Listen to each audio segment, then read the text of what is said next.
It was time, really. The reason all of us in the Beatles shied away from Beatles material directly after the breakup. Paul McCartney's name instantly conjures a familiar image. The charming Beatle with the boyish smile, melodic bass lines, and a gift for timeless songs like Yesterday.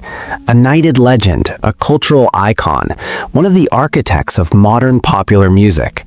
But beneath the polished grin and carefully diplomatic public persona lies a far more uncompromising figure. Those who know McCartney well say his kindness has limits, especially when it comes to music. While Sir Paul has spent decades projecting grace and good humor, there have been moments behind closed doors when that polite facade cracked, revealing a man unafraid to deliver sharp, unfiltered judgments about fellow musicians who failed to meet his standards. Paul can be brutally honest when it comes to music, former Wings guitarist Denny Laine revealed in a rare 2018 interview. Between me and Paul, there was always that competition, friendly but real. Can you come up with something or can I? He knows exactly what he likes and what he doesn't, and he's not afraid to say it. From tense exchanges during the British invasion to dismissive remarks about punk artists who dared challenge rock's old guard, McCartney's private opinions paint a picture of a fiercely competitive songwriter. These weren't petty squabbles. They were battles over artistic direction, songwriting philosophy, and the very soul of rock music itself. And for Paul McCartney, those battles mattered. Paul McCartney helped change music forever, but even legends have a blacklist. Today we're counting down 6 bands Paul couldn't stand, and why some of the biggest names in rock history found themselves on the sharp end of the cute Beatles' not-so-cute criticism. Number 6. The Rolling Stones. The Beatles versus Stones rivalry defined an era, but what fans didn't see was how just personal it became behind closed doors. While both bands publicly played up a friendly competition, Paul spent decades taking subtle and not-so-subtle jabs at Mick Jagger and company. During a late-night Abbey Road session in 1968, Paul reportedly told producer George Martin, "I've always thought the Rolling Stones were a blues cover band that got lucky." The comment never hit headlines at the time, but the sentiment never faded. More than 50 years later, Paul let it slip again in a 2021 New Yorker interview. "I'm not sure I should say it, but they're a blues cover band. That's sort of what the Stones are. I think our net was cast a bit wider than theirs." Mick Jagger didn't let that slide, firing back by dismissing the Beatles as a 4-piece band with one drummer, and reminding everyone that the Stones were still packing stadiums. According to former Apple Records executive Peter Brown, the real issue ran deeper.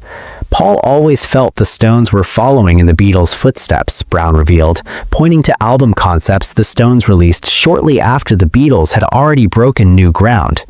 And perhaps the most telling moment? Paul's icy reaction when John Lennon briefly considered producing a Stones album in 1969, an idea Paul reportedly couldn't stomach. The rivalry may have looked playful on stage, but behind the scenes, Paul McCartney clearly wasn't buying what the Rolling Stones were selling. According to legendary studio engineer Jeff Emmerich, the tension was impossible to miss. Paul McCartney was visibly irritated, openly questioning why John would choose to spend his time lending his talents to them when the Beatles had more than enough creative fires burning of their own. To Paul, it felt less like a collaboration and more like a distraction, one that struck uncomfortably close to home. And while McCartney has, over the years, been generous enough to praise certain Rolling Stones tracks, that praise has always come with an unspoken asterisk. Beneath the compliments, the competitive undercurrent never truly faded. The rivalry lingered, subtle but persistent, like an old argument neither side ever fully resolved. That edge was still detectable decades later. When Rolling Stone magazine asked McCartney about the long-rumored feud in 2016, his response was polished and diplomatic on the surface, but unmistakably sharp underneath. "They are a great band, but they're just not the Beatles, are they?" It was classic Paul, courteous, confident, and quietly cutting. 5. The Sex Pistols. If there was one musical movement that genuinely got under Paul McCartney's skin, it wasn't classic rock rivalry, it was punk. And no band embodied that raw, confrontational spirit more completely than the Sex Pistols. When the anarchistic foursome exploded onto the scene in 1976, armed with a deliberately abrasive sound and a scorched earth anti-establishment message, McCartney was reportedly furious. Their approach wasn't just different from everything he stood for, it was a direct rejection of it. To Paul, punk felt like an intentional dismantling of the musical foundations he had helped build from the ground up. According to Linda McCartney's brother, John Eastman, speaking in a rare 2003 interview, Paul didn't merely dislike the Sex Pistols' music, he found it offensive. He viewed it as an outright assault on his ears. What baffled him most was the celebration of incompetence. Paul simply couldn't understand why anyone would take pride in not being able to play their instruments properly, let alone turn that limitation into a badge of honor. The resentment ran both ways. When the Sex Pistols' incendiary single God Save the Queen surged up the charts during the very same week McCartney's nostalgic melodic Mull of Kintyre was sitting comfortably at the top, the contrast couldn't have been sharper. Punk versus tradition. Chaos versus craftsmanship. Johnny Rotten, born John Lydon, didn't miss the opportunity to twist the knife. He publicly dismissed McCartney as a relic, branding him a dinosaur who represented everything punk was trying to tear down. To Rotten, Paul wasn't just an artist from another era, he was the establishment itself. What truly enraged McCartney wasn't only the Pistols' musical philosophy, it was the fact that their rebellion came with direct, unapologetic attacks on his legacy, an attempt to erase, ridicule, or invalidate the very achievements that had reshaped popular music in the first place. Paul McCartney could handle criticism, but mockery was something else entirely. According to Wings drummer Denny Sewell, Paul was deeply shaken when he learned that the Sex Pistols had been using Beatles posters for target practice during rehearsals. It wasn't just disrespectful, it was personal. Paul tried to play it off with humor, making a joke of it in public, but those close to him could tell the truth ran much deeper. You could see it got to him, Sewell recalled. He laughed, but it wasn't real laughter. It hurt him more than he wanted anyone to know. That simmering tension finally boiled over in early 1977, when fate placed both acts in neighboring studios at London's Air facility. What could have been a historic meeting instead became a point of no return. Studio manager Dave Harris later recalled how McCartney, ever the professional, made a polite attempt to introduce himself. The response was ice cold. Sid Vicious allegedly muttered a remark about establishment sellouts under his breath. Paul stopped mid-step, turned on his heel, and walked away. From that moment on, he never acknowledged the band again. Years later, McCartney would reluctantly concede that punk had, in some ways, shaken the music world awake. It cleared the air, he admitted, stripping away excess and forcing artists to rethink complacency. But when it came to the Sex Pistols specifically, the resentment never thawed. Asked about them during a 2016 BBC interview, Paul's reply was brief and carefully measured. Not my cup of tea, really. The tightness in his voice said far more than the words themselves ever could. 4. Oasis. By the mid-1990s, Oasis had crowned themselves the spiritual heirs to the Beatles, with Noel Gallagher openly worshipping McCartney's songwriting. On the surface, it seemed like the ultimate compliment, but behind closed doors, the admiration had the opposite effect. Paul didn't feel honored, he felt reduced. According to McCartney's longtime publicist, Jeff Baker, Paul found Oasis's obsession with the Beatles not only tiresome, but faintly insulting. To him, they weren't celebrating his legacy, they were shrinking it. He believed they were boiling down decades of innovation into a handful of familiar chord progressions and recycled melodies. What grated most was their attitude. The swagger was unmistakable, but Paul felt the originality was missing. During a private dinner in 1997, McCartney reportedly voiced his frustration to producer George Martin. They've got the swagger right, but where's the innovation? We never just copied our heroes, we transformed them. The tension only intensified thanks to the Gallagher brothers' notorious outspokenness. When Noel Gallagher claims that Oasis was bigger than the Beatles, Paul was livid. Beatles biographer Philip Norman later revealed that McCartney dismissed the comparison as absurd, privately referring to Oasis as arrogant upstarts with half the talent and twice the ego. An especially awkward moment unfolded at the Q Awards, where both McCartney and Oasis were being honored. Backstage, Liam Gallagher approached Paul for an autograph, an interaction that did not go as planned. Witnesses described Paul as polite but noticeably stiff, clearly eager to bring the interaction to an end. Over time, Paul softened slightly, occasionally acknowledging Oasis's role in keeping guitar-driven music alive during the pop-heavy late 90s. Still, those in his inner circle insist he never fully forgave what he viewed as their shameless borrowing of the Beatles' sound. When asked directly about Oasis in a 2018 GQ interview, his response was tellingly concise. Good songs. Wish they'd found their own voice. Number 3. The Monkees. Few bands earned McCartney's quiet disdain quite like the Monkees. To the public, they were harmless fun, colorful, catchy, and charming. To Paul, they represented something far more troubling, a corporate shortcut built on the groundwork the Beatles had fought to create. Beatles assistant Alistair Taylor revealed in his memoir that Paul viewed the Monkees as a plastic imitation. He disliked them so intensely that he would change radio stations whenever one of their songs came on during car rides to the studio. What bothered him most was their manufactured origin. Paul had spent years grinding it out in Hamburg clubs, learning his craft the hard way. The Monkees, by contrast, were assembled for television first and music second. During a heated discussion with manager Brian Epstein in 1967, Paul reportedly snapped, "They're making a mockery of what we built. 4 actors pretending to be a band, it's insulting." Things worsened when the Monkees TV show began adopting psychedelic elements following the release of Sgt. Pepper's Lonely Hearts Club Band. According to George Harrison, McCartney saw it as blatant imitation. Paul would get properly wound up, Harrison recalled. He'd say, "They're following our blueprint without doing any of the work." An uncomfortable encounter in a Los Angeles party in 1968 seemed to confirm the divide. McCartney reportedly walked away mid-conversation with Mickey Dolenz, leaving the Monkees frontman stunned. Years later, Dolenz reflected, "I don't think he ever accepted us as legitimate musicians." Even after the Monkees fought for creative control and proved themselves as a real band, Paul's opinion barely shifted. Asked about them in a 2011 interview, his diplomatic answer still carried a sharp edge. They had some catchy tunes, but they were certainly no Beatles, were they? Number 2. The Bee Gees.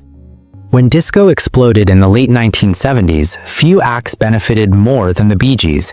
As their dominance soared with Saturday Night Fever, Paul's post-Wings career hit a noticeable lull. The timing, insiders say, couldn't have been worse. Producer Chris Thomas later recalled that Paul felt blindsided by the sudden shift in popular music. Here were these 3 brothers suddenly selling more records than the Beatles ever did, and Paul took that personally. What unsettled Paul wasn't just their success, it was their evolution. He remembered the Bee Gees as Beatles-inspired harmony pop craftsmen. Watching them reinvent themselves as disco juggernauts felt to Paul like a calculated pivot that left him standing on the sidelines. The resentment wasn't loud or public, but it simmered quietly, fueled by the uncomfortable realization that the musical world had moved on without him. According to Wings guitarist Lawrence Juber, Paul McCartney couldn't hide his irritation whenever the Bee Gees' falsetto harmonies came up. He would listen quietly, then mutter that they had abandoned their original sound in favor of whatever sold the most records. To Paul, the shift didn't feel natural. It felt calculated. Over time, that belief hardened into resentment. The rivalry sharpened in 1979 when both Paul and the Bee Gees were recording at the same Miami studio. What could have been a moment of mutual respect instead turned into deliberate avoidance. Studio manager Tony Bongiovi later recalled that Paul carefully scheduled his sessions around theirs, making sure they never crossed paths. It wasn't accidental, it was intentional. Whenever someone mentioned that the Bee Gees had broken yet another chart record, Paul's reaction was immediate. His posture stiffened, his mood darkened. What bothered him wasn't just their success, it was the praise that came with it. As critics began hailing the Bee Gees as songwriting geniuses following their disco reinvention, Paul reportedly bristled. At one point, he turned to his band and scoffed. "They're using the same 3 chords as everyone else. They've just sped them up and added a drum machine." Despite these feelings, Paul never publicly attacked the Bee Gees. Instead, the tension surfaced in quieter ways. He often omitted them when discussing influential artists of the era, a silence that spoke louder than any criticism. Even in 2011, following the death of Maurice Gibb, Paul's tribute stood out for its brevity and emotional distance. Compared to the heartfelt condolences offered by other musicians, his statement felt restrained, suggesting the competitive wounds had never fully healed. 1. The Beach Boys. The most intense musical rivalry of Paul McCartney's career wasn't with punk provocateurs or swaggering Britpop bands. It was America's sunshine pop pioneers, the Beach Boys. What began as genuine admiration between McCartney and Brian Wilson slowly evolved into one of the most quietly ferocious creative battles in music history, one still discussed decades later. Quote, "Paul and Brian were like 2 chess grandmasters," legendary producer Phil Spector once observed. "Every move one made, the other felt compelled to top. It started as respect, but it turned into obsession." End quote. The rivalry ignited in 1966, the moment McCartney heard Pet Sounds. According to Beatles producer George Martin, Paul was both inspired and unsettled by the album. He played it constantly, dissecting every harmony, every arrangement, every emotional detail. Then he would pause and say, "We need to go further than this." That drive to surpass rather than simply match Brian Wilson directly fueled the creative leap that became Sgt. Pepper's Lonely Hearts Club. What ultimately soured the relationship was the collapse of Wilson's ambitious follow-up, Smile. When Brian shelved the project amid mounting mental health struggles, McCartney's response was allegedly cold and unforgiving. Beatles roadie and confidant Mal Evans later recalled Paul dismissing the situation with brutal bluntness. Quote, "If you can't finish what you start, you shouldn't be in this business."